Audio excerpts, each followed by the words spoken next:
Guys, hari ini kita akan menceritakan tentang kitab Makabe. Ini dari kitab suci Katolik ya. Sekali lagi, karena saya Katolik, saya tidak akan bilang ini kitab Deuterokanonika. Saya sudah cari kemana-mana. Ya, itu kanan itu adanya kanan Roma, kanan kitab suci itu cuma ada satu. Kanan Roma tahun 382. Kalaupun ada sinode dimanapun, termasuk sinode Kartago, ada konsili Trente, konsili ini, konsili itu tidak mengubah isinya. Ya, jadi saya bilang ini khusus kitab suci Katolik. Ya, jadi ada kitab pertama Makabe, ada kitab kedua Makabe, dan kita akan belajar rangkumannya.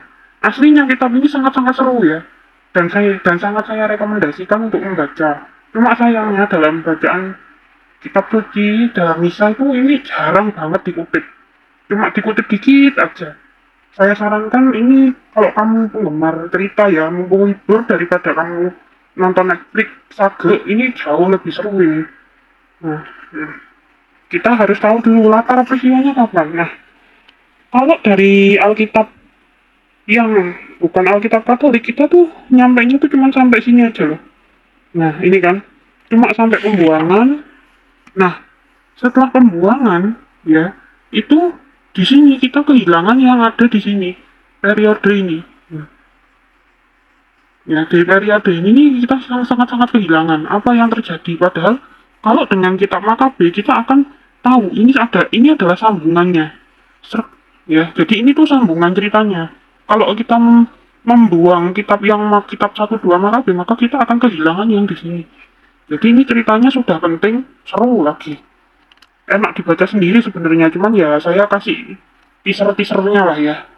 Nah, latar belakangnya ini. Jadi di sini itu adalah cerita tentang Makabe. Makabe adalah pendiri dinasti Hasmonaim. Nah, kalau kamu yang suka baca situs barat pasti bilang, oh enggak itu Hasmonean. Tolong ya sadar diri. Di Indonesia itu sudah mampu mengeja, bahkan kalau kalian lihat aksara kawi itu sudah punya suku kata yang belibet. Ya, contohnya Jinyana. Nah, seperti itu sudah bisa mengeja ya. Bedakan seperti kata-kata lainnya, misalnya SCHW bacanya Stuart. Nah, seperti itu.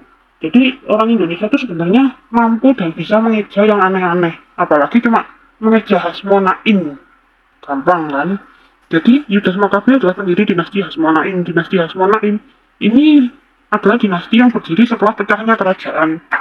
Seperti itu ya. Jadi kerajaan Israel itu kan pernah pecah jadi dua. Setelah pecah jadi dua, terus dikuasai. Nah, terus sebelum Roma datang, itu sempat dipersatukan di bawah dinasti Hasmonaim ini. Jadi latar belakang berdirinya pendiri dinasti Hasmonaim itu adalah Yudas Makabe, ya Yudas Makabe. Nah, Matatias ini siapa? Matatias ini adalah bapaknya Yudas Makabe. Jadi raja pertamanya itu Yudas Makabe ya. Kok ini Matatias Yudas Makabe itu siapa? Jadi Makabe itu nama marga. Kalau kamu bingung marga, coba cari temen yang orang Batak. Nah, itu udah paling gampang di Indonesia tuh kalau sudah orang Batak kamu tanya marga itu penjelasannya A sampai Z. Nah, terus Matatias ini prihatin karena orang Israel itu didesak sampai ke pegunungan, dibantai saat hari Sabat seperti itu ya. Akhirnya ya dengan gempuran-gempuran seperti itu akhirnya ya ngelawan dong, ya kan? Nah, kemudian Yudas Makabe itu dengan strategi perangnya, ya, dengan strategi perangnya yang bagus, dengan orangnya yang saleh juga, rajin berdoa, dengan pikiran yang tenang, ya dengan pikiran yang tenang, strategi yang jitu, dia tuh bisa menguasai. Nah, dari sini kita tuh belajar apa? Situasi usut di sekitar kita itu tidak boleh menjadi halangan untuk kita berpikir kritis seperti itu. Justru kalau kita pintar mengolah situasi kritis, maka situasi ini harus kita balikkan. Jadi kita tuh jangan mau di dalam situasi kusut selamanya. Kita harus cari solusi supaya dicapai kedamaian. Karena apa? Di sini diceritakan juga setelah menang perang, ya kan? Setelah menang perang, ini kan menang perang kan? Nah, ini menang perang ini. Jadi setelah menang perang itu bait Allah didirikan. Jadi bait Allah yang kedua ya, bait Allah yang kedua ini itu bukan cuma tempat berdoa, guys.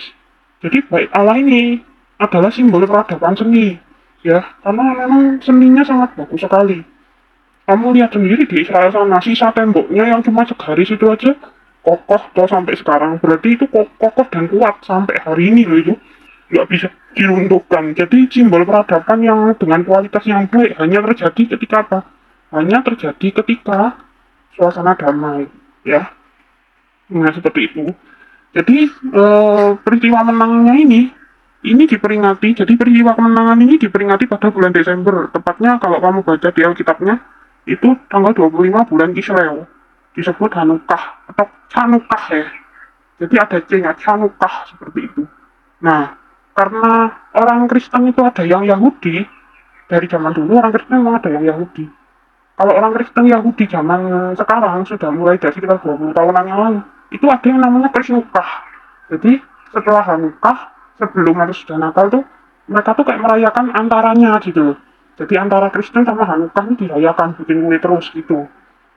Terus ya terserah deh. Nah, ini damai di bawah Simon ya.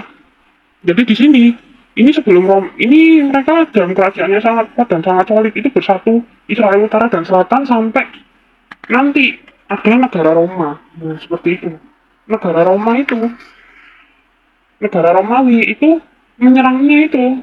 Ya, seperti ini loh guys. Jadi, ini trik-trik menghancurkan negara. Jadi, negara Romawi menghancurkan yang kuat gimana? Ya, pertama cari aja.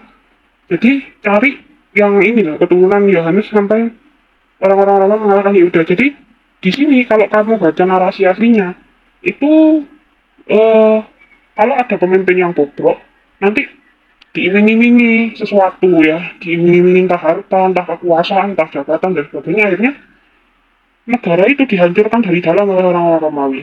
Ya, pertama ya urusan agama, entah dibilang agamamu desa, agamamu apa, atau Romawi itu juga menyulut perang antar kelompok gitu ya. Terus habis itu sudah pemimpinnya yang kurang bagus itu dipengaruhi semakin aneh, nanti rakyatnya diadu domba. Nah, kerajaannya lemah dikuasai kan sama Romawi akhirnya gitu. Nah, terus kita Makabe yang kedua ini bukan sambungannya ya, jadi ini tuh lengkap. Jadi yang sering dibacakan di gereja itu Makabe kedua. Kenapa? Karena ini tentang kemartiran ya. Jadi ini martir ibu dengan 7 anaknya laki-laki. Saya tidak bisa membacakan, tidak bisa ini, tapi kamu saja soalnya kalau enggak pasti saya di take down lagi ya. Sudah saya sensor aja di take down ya, jadi kitanya ini. Terus ini ya dianiaya seperti itu ya. Nah, cambuk Yunani, nah ini cambuk Yunani yang diteruskan Romawi itu kira-kira ini cambuk yang cambuk Yesus ya. Jadi ini sudah cambuk di sensor loh ini. Nah, aslinya ini tuh ada bola-bola yang didesain kayak durian. Ukurannya ada yang bilang sebesar bola tenis, kalau mau ngirit ya seperti bola pingpong berduri kayak durian gitu. Nah ini, untuk ukuran kulit saya yang generasi sering dihajar swallow ini tuh ya fatal juga gitu. Saya nggak membayangkan kalau anak yang nggak pernah merasakan swallow kena ini, waduh, baru disabet sudah tidur dalam damai kan gitu ya. Gitu ya. Terus ini juga ada ceritanya tadi martir-martir Imam Anias. Kemudian ini tentang mendoakan arwah yang sudah meninggal seperti itu ya. Ini mendoakan arwah yang sudah meninggal seperti itu. Terus kok ini juga ini kan khusus di tradisi apostolik ya, Katolik, Ortodok Oriental, Oriental Ortodok, Ortodok Bizantin, Koptik ya, pokoknya gereja-gereja tua gitu ya. Yang masih mengenal kitab Makabe ini memang mendoakan orang meninggal, salah satu dasarnya yang paling kuat ini, salah satu dasarnya. Tapi di kitab perjanjian baru pun ada dasarnya, gitu ya. Nah, jadi ya itu tadi secara singkat tentang Makabe dan kebangkitan Israel di dinasti Hasmonaim sampai kejatuhannya di Roma.